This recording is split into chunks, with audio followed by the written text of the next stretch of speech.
Salam buat kita semua dimanapun kita berada, baik kita yang sedang mendengarkan radio streaming Kemurahannya, baik juga kita yang sedang bergabung dengan Facebook Kemurahannya.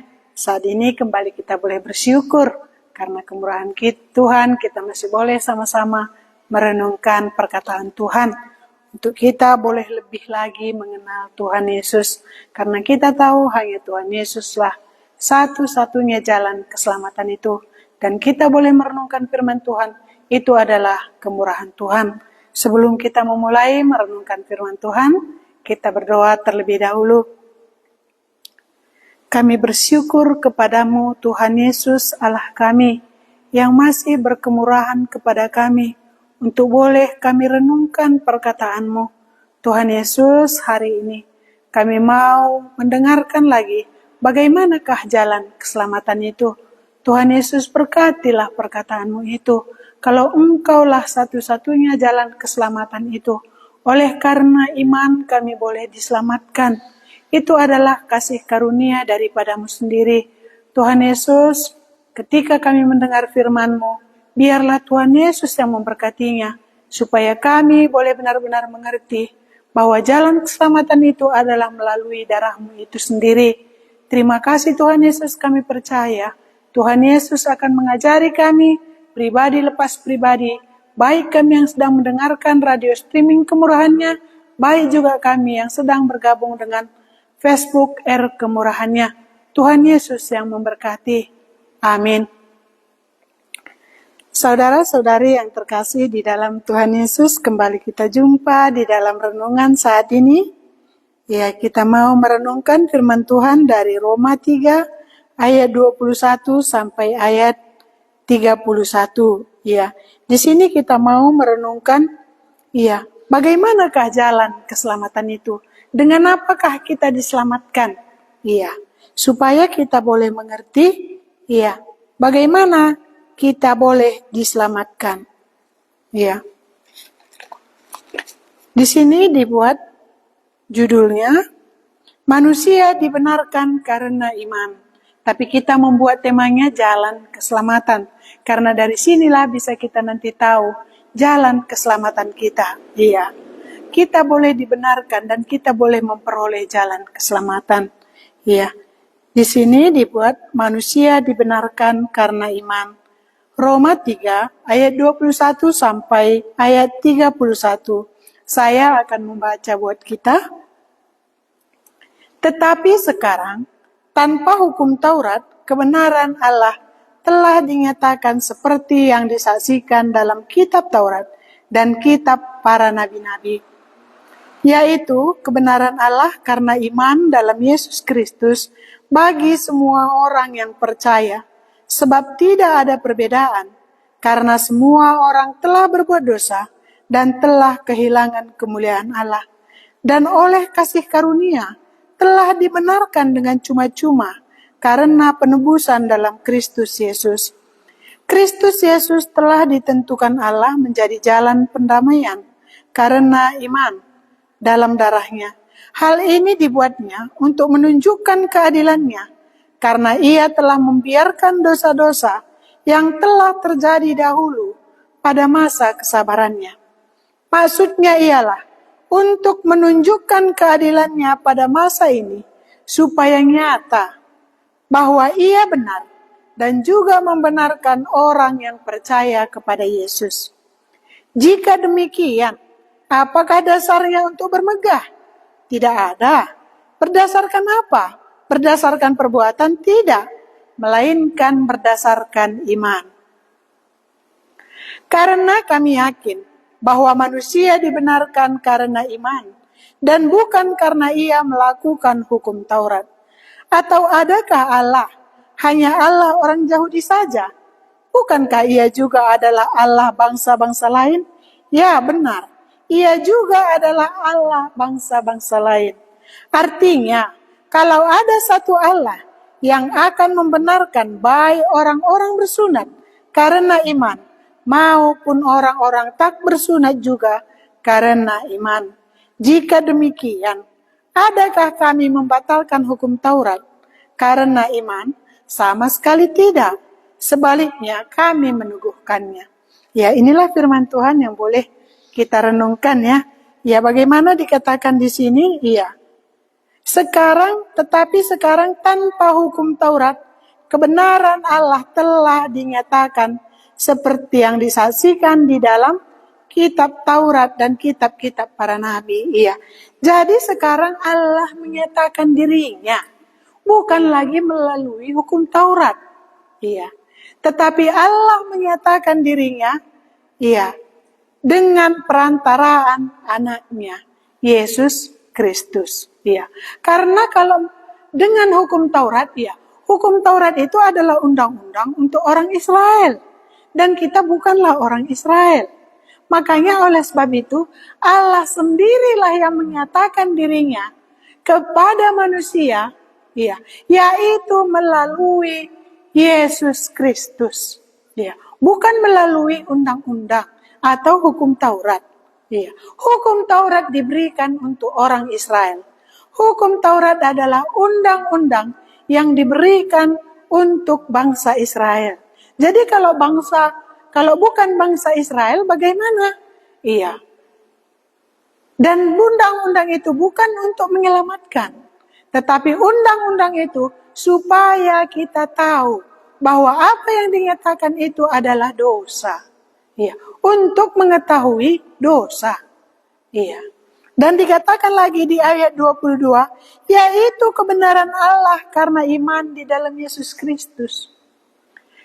Dengan Yesus Kristus, iya, Allah itu menyatakan dirinya kepada manusia tadi. Bukan dengan hukum Taurat, tetapi melalui Tuhan Yesus. Allah menyatakan dirinya. Jadi Allah menyatakan dirinya kepada kita. Jikalau kita percaya bahwa Yesus itulah, ya, telah mati di kayu salib karena dosaku, itulah yang kuimani, maka Allah itu boleh mengaruniakan keselamatan itu kepadaku. Iya, jadi undang-undang itu tidak menyelamatkan, tetapi undang-undang itu supaya bangsa Israel tadi tahu apa itu dosa.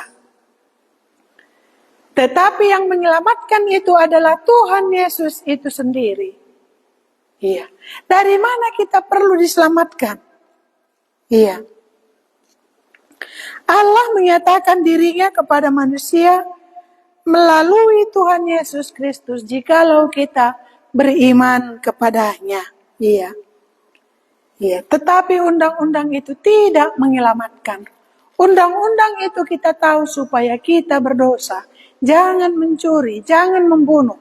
Kalau kamu mencuri, kamu berdosa. Kalau kamu membunuh, kamu berdosa. Itulah yang dinyatakan oleh undang-undang. Tetapi itu bukan menyelamatkan. Tetapi apa yang menyelamatkan? Jikalau aku percaya bahwa Tuhan Yesus itu sudah mati di kayu salib untuk dosaku, barulah aku boleh dikaruniakan keselamatan itu oleh Allah itu sendiri. Iya, sebab tidak ada perbedaan. Iya, tidak ada perbedaan karena semua orang telah berbuat dosa dan telah kehilangan kemuliaan Allah. Tidak ada perbedaan, baik bangsa Israel, baik bangsa yang bukan Israel, itu semuanya sama saja sudah berdosa.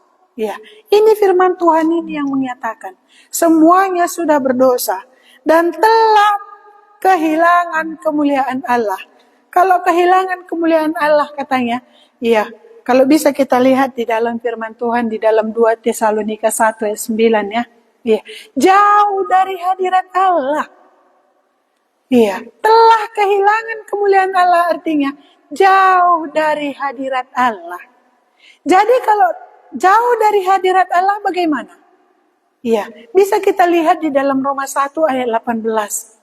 Iya. Jauh dari hadirat Allah bisa kita lihat di dalam Roma 1 ayat 28 sampai 32. Bagaimana jauh dari hadirat Allah? Iya. Kalau jauh dari hadirat Allah artinya, ya bisa dibaca dari Roma 1 ayat 28 ya. Dan karena mereka tidak perlu Dan karena mereka tidak merasa perlu untuk mengikuti Allah, maka Allah menyerahkan mereka kepada pikiran-pikiran yang terkutuk. Jauh dari hadirat Allah artinya Allah memberikan mereka kepada pikiran-pikiran yang terkutuk. Bagaimana pikiran-pikiran yang terkutuk?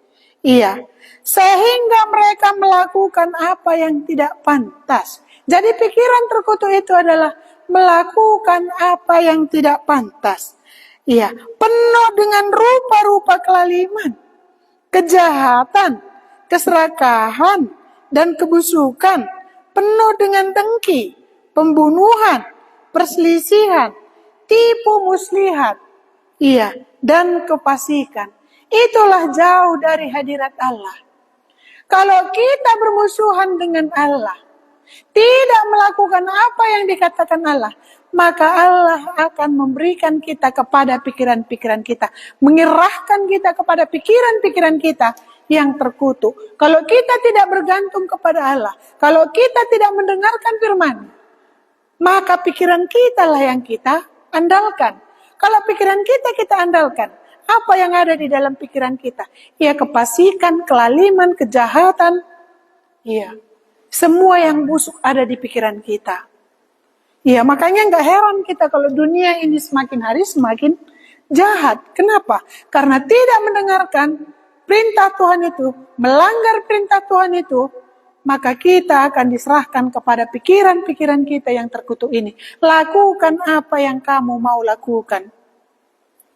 Kalau kita sudah diserahkan Tuhan kepada pikiran kita ini, bahayanya hidup kita ini. Yang jahat itu yang kita lakukan.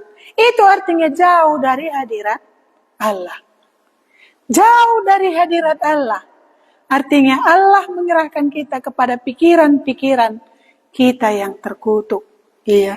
Jadi nggak ada baiknya kalau kita jauh dari hadirat Allah. Kalau kita kehilangan kemuliaan Allah itu, nggak ada baiknya. Iya. Jadi bisa kita lihat di sini tadi, bagaimana keadaannya kalau jauh dari hadirat Tuhan. Iya. Penuh dengan rupa-rupa kelaliman, kejahatan, keserakahan, dan kebusukan. Penuh dengan dengki, pembunuhan, perselisihan, tipu muslihat, dan kefasikan.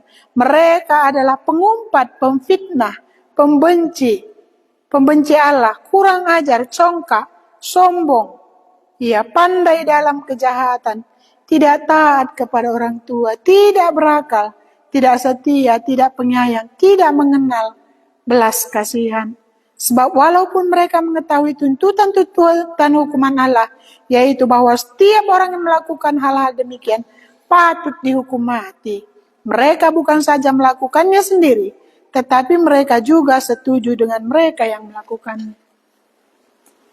Bahayanya hidup kita ini, kalau kita kehilangan kemuliaan Allah tadi, kita dijauhkan Allah dari hadiratnya, dan kita diserahkannya kepada pikiran-pikiran kita yang terkutuk, kelakuan-kelakuan kita yang bejat.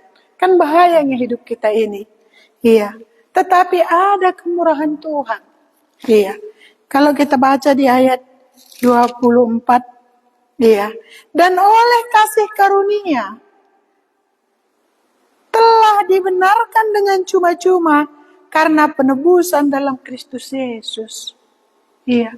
Ada kasih karunia Allah yang diberikan dengan cuma-cuma. Iya. Kalau aku menyadari aku orang berdosa, kalau aku menyadari aku telah dijauhkan dari hadirat Tuhan, telah kehilangan kemuliaan Allah, bermusuhan dengan Allah. Iya. Allah berkemurahan. Jikalau aku percaya bahwa Tuhan Yesus telah mati di kayu salib karena dosaku, maka Allah akan mengaruniakan kasih karunia-Nya kepadaku, yaitu keselamatan itu. Iya. Ada kasih karunia Allah yang bisa ku peroleh, yang bisa ku terima jikalau aku beriman kepadanya. Yaitu kematian Tuhan Yesus itu adalah untuk dosaku. Iya. Ayat 25, Kristus Yesus telah ditentukan Allah. Iya, menjadi jalan pendamaian karena iman dalam darahnya. Jadi hanya satu jalan pendamaian yang diberikan oleh Allah.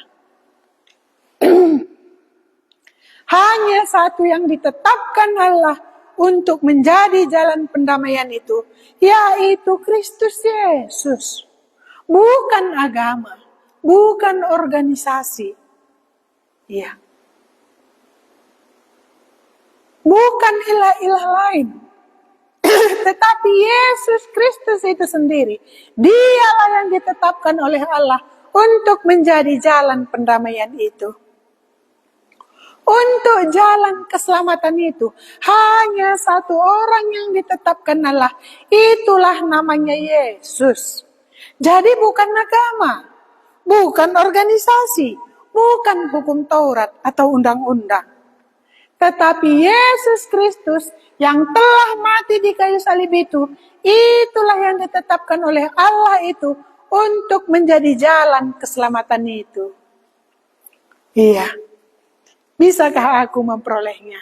Ya, kalau aku beriman, Yesus mati di kayu salib karena dosaku, berarti Allah itu, ya, telah menyatakan dirinya kepadaku melalui Tuhan Yesus itu dan menganugerahkan keselamatan itu kepada aku.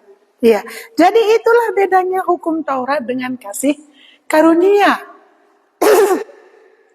Kalau hukum Taurat itu, undang-undang itu untuk dilakukan. Tetapi kasih karunia itu adalah pemberian Allah karena imanku. Karena aku percaya. Iya, bahwa Yesus telah mati di kayu salib karena dosaku. Itu adalah kasih karunia. Itu adalah pemberian Allah.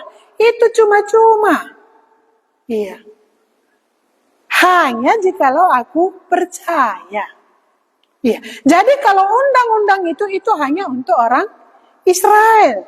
Tetapi kasih karunia itu untuk semua orang yang mau percaya kepada Tuhan Yesus yang telah mati di kayu salib itu. Jadi itu enggak ada batasannya untuk setiap orang. Iya. Jadi tahu kita hari ini, keselamatan itu bukan pada agama, bukan pada gereja, bukan kepada undang-undang, bukan kepada organisasi, tetapi kepada Dia, Yesus yang telah ditetapkan oleh Allah itu. Dialah satu-satunya jalan keselamatan itu. Percaya kita atau tidak percaya, Alkitab menyatakan bahwa Yesus itulah satu-satunya yang ditetapkan Allah menjadi jalan keselamatan itu. Iya. Ya, firman Tuhan telah menyatakan kebenaran yang dinyatakan oleh Allah itu. Kalau kita percaya, itu tergantung pada kita sendiri. Pilihan ada pada Anda. Ya, tapi aku memilih, aku percaya. Ya, karena Tuhan Yesus itu telah mati karena dosaku.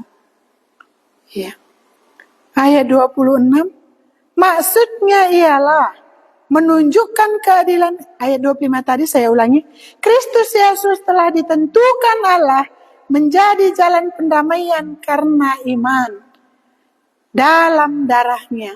Hal ini dibuatnya untuk menunjukkan keadilannya, karena ia telah membiarkan dosa-dosa yang telah terjadi dahulu pada masa kesabarannya. Iya. Jadi ini dinyatakan oleh Allah untuk menunjukkan keadilannya itu. Maksudnya ialah untuk menunjukkan keadilannya pada masa ini supaya nyata bahwa ia benar dan juga membenarkan orang yang percaya kepada Yesus. Allah itu benar.